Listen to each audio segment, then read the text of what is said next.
guys, and welcome back to another episode of Change Wired podcast. My name is Angela Shurina. I'm your host. I'm your coach, master health coach 360, sleep, stress management, nutrition, fitness, life coaching, executive coaching. That's what I do for a living, I'm certified to do, and here to share my experience and tools and strategies that I'm learning, applying myself with clients in my personal and professional life to help each other, to help myself, to help my clients, to help you guys, hopefully, to learn more about, unlock more of your potential so you could live the most extraordinary life every day, creating the impact that you want to create and vision of your life that you want to live, and just enjoy your life more, live more, achieve more, give more, and enjoy more.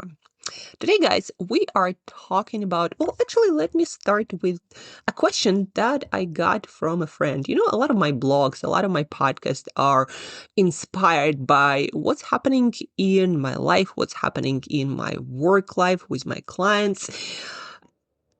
And I find it very, very good because then it's very relatable and it is guided by real life experience, not something that I read in a book or heard from our artificial intelligence. So the question that I got was about, I'm going to read to you. Tell me more about that research on your relationship with your future self, the one that helped you get consistent with your sleep and diet, especially when you don't want to do it. You said it wasn't discipline. So that was a question from a friend. And yes, guys, the reason why I eat healthy almost every single day, I don't even remember the day when I say I didn't eat healthy, or I didn't eat what I wanted to do, right? Or I didn't go to bed when I wanted to go to bed. I have almost none of the regrets, at least for the past year, which has been building up to this moment for quite a while with my own practices. And it's the work, it's the practices, it's different ways of thinking about the world that helped me get there. And one of the learnings that I put into practice was around this concept of future self that completely eliminated the need for any willpower or disciplining myself. Quoting from my blog, psychological research, most notably from Dr. Hal Hirschfeld at UCLA and New York University, shows that we treat our future self, the person you are becoming every day, guys, we treat our future self like a stranger, someone we don't really know, someone we don't feel much for. And when we lack empathy for that person, we choose present comfort over long-term goals, because long-term goals are experienced by that future self who we treat like a stranger, and present self get to enjoy now every time.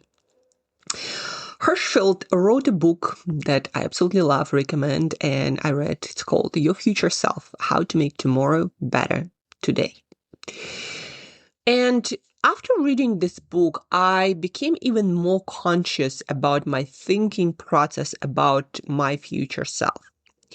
And whenever I wanted to do something that didn't support that future self, my goals, my future self that I was building, in my health, in my work, in my personal development, I'd stop and picture her, future Angela.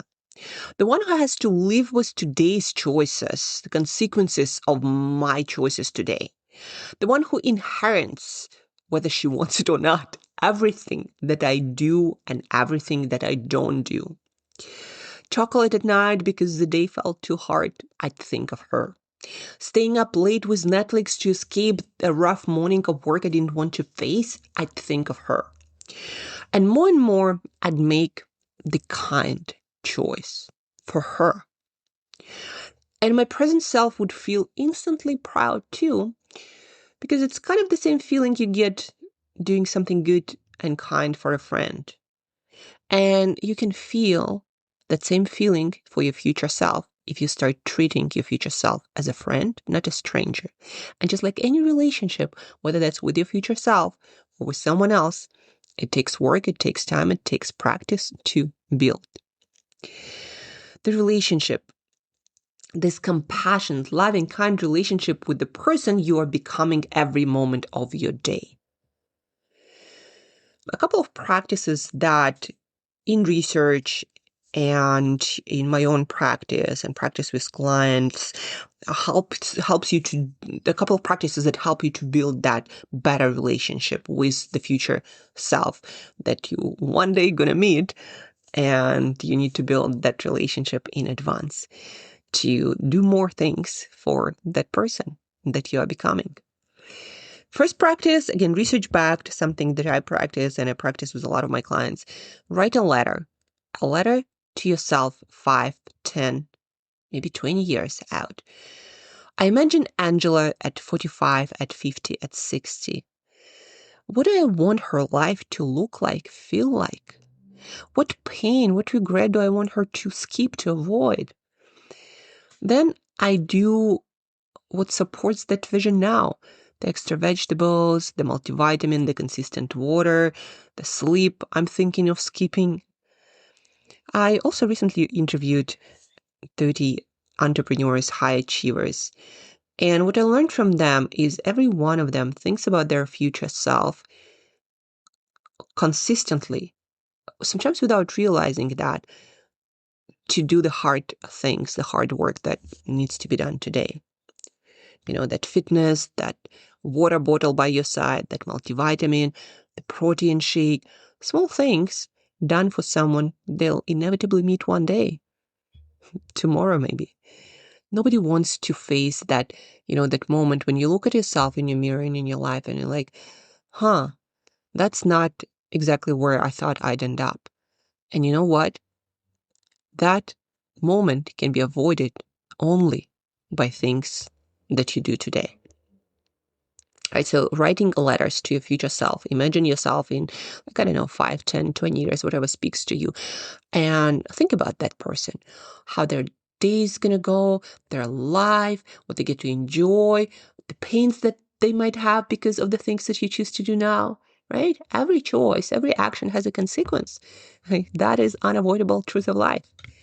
So what consequences are you sort of prepared to tolerate, to enjoy, to experience? So the first is writing letters to your future self to build that relationship so that you treat your future self more like a friend. And every time that you skip the bad behaviors you don't want to do, you do it out of kindness for the future self, not out of disciplining your present self. The second practice is run a pre-mortem. Imagine your future self looking back on any failure of behavior or achievement and ask yourself, what will she wish I had done differently starting today? What does she need me to do today in order for her not to experience failure? Right? That question creates urgency today for the thing he should have done tomorrow, to yesterday. Sorry. But the most profound practice that actually helped me to do more of the things that I needed to do and less of the things that I shouldn't be doing, like from the genuine place in my heart. Like I know those are things that are good for me and certain things are not great for me. A simple practice, 2 simple questions that actually help me to do a lot better every single day. Again, without the need of discipline and willpower, but with the kindness towards my future self. Every morning, I love waking up fresh, energized, going for my workouts, comfortable and confident in my body, starting the day with a clear head full of ideas ready to execute on the hardest tasks on my list, focused, driven, happy, with a smile on my face, comfortable, energetic, energized. None of that happens if my evening goes not so good, goes wrong, and I decide to, overeat or watch Netflix. Those were, my things that didn't make my morning feel good. So none of the morning things would happen if I allow my evenings to go whatever. if I reach for escape with Netflix instead of the learnings that I planned, if I decide to go for more food for that dopamine hit and relaxation to soften hard day, for the quick pause button instead of hard work of learning to soothe myself with mindfulness, breath, and stillness. Every night I would ask myself two questions, and that was my saving grace. Letters, yes, from time to time. Pre-mortem, definitely I practice it quite often. But what saved me the most are these two questions that I would ask myself at any hard moment, especially at night when we tend to do a lot of our self-sabotaging behaviors. So 2 questions. How do I want my morning self to feel? How do I want to wake up? Like, with what kind of energy? What thoughts do I want to have? What kind of, vibe I want to have? Like that morning, what I want to have in my morning? Because my morning defines the mood, the vibe of my day, right? How do I want to wake up?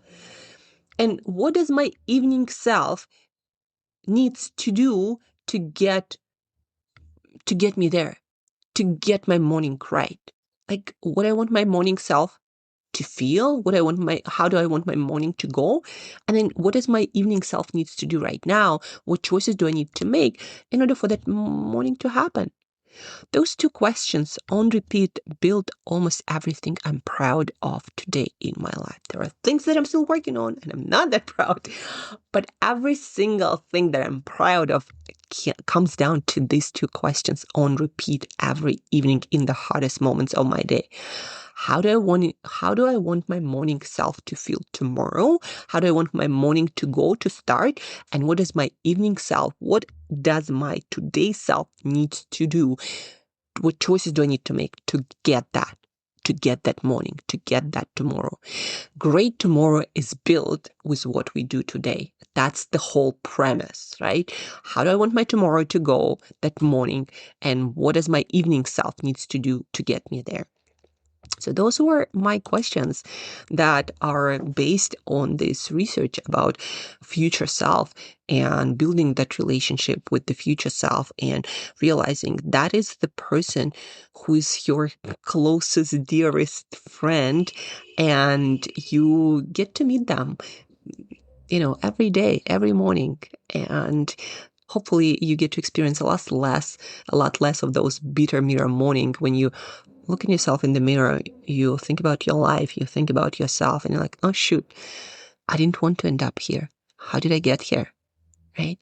And you got there by allowing your evening self to forget that every choice you make today, every action that you take today or don't take, they're going to shape your future. And the more you reflect on that fact, the more you think of your future self as of your dearest friend who you care the most about, because everything else depends on them. That's where you get to do all the right choices without needing the discipline and willpower. And that is what I help my clients to do, to build this strong connection between the present self and the future self. Hope this episode was helpful, guys. Let me know what you like, what you didn't like. Please do share this podcast episode with at least one other person who has a lot of potential, who has a lot of great ideas and great energy about them. Like, they want to do good and great in the world, but they keep getting in their own way. So share this podcast episode with them, helping them to see that their future self really needs them and doesn't just need their hustle and action in their work, but also their future self's well-being and health and ability to actually live life to the fullest and contribute to the world to the most, to create more positive impact. All depends on what your evening self, health, well-being work chooses to do today. So share this episode with them, rate, review to help this podcast to reach more eager to learn and improve and create their best self ears all around the world. We are a global podcast, but we do depend on you sharing, rating, reviewing. So please do so. And think about this, applying these two questions that help me achieve everything that I'm proud of in terms of self-growth and self-development. What do I want my morning to feel like, look like? How do I want my morning to go? And what does my evening self and today's self needs to do to get me there? Thank you guys for tuning in. Thank you for listening. And till next time, keep changing and keep growing.